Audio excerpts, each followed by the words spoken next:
Hey guys, അപ്പം നമ്മുടെ കേരളത്തിൽ തന്നെ ഏറ്റവും ട്രെൻഡിങ് ആയുള്ള ഒരു ഐറ്റമാണ് ബൺ മസ്ക. അപ്പോൾ അതൊന്ന് ട്രൈ ചെയ്ത് നോക്കണ്ടേ?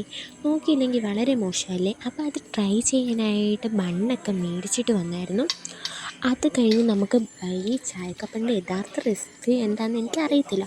അപ്പം ഞാൻ ഇൻസ്റ്റയിലും യൂട്യൂബിലൊക്കെ കണ്ട ആ ഒരു രീതിയിലാണ് ട്രൈ ചെയ്യുന്നത്.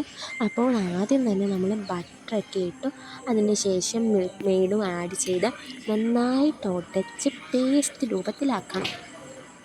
നല്ല ക്രീമി ടൈപ്പ്. അത് കഴിഞ്ഞ് ബണ്ണെടുത്ത് അത് രണ്ടായിട്ട് കട്ട് ചെയ്ത്, ബണ്ണിനൊക്കെ നല്ല സോഫ്റ്റ് ആണല്ലോ, എന്നിട്ട് അതിനകത്ത് ഈ പേസ്റ്റ് രൂപത്തിലുള്ള ക്രീം നന്നായിട്ട് ആഡ് ചെയ്ത് അതിൻ്റെ ആ പുറത്തെ ആ കവറിങ്ങും കൂടെ ഫില്ല് ചെയ്ത് നന്നായിട്ട് ക്ലോസ് ചെയ്യണം.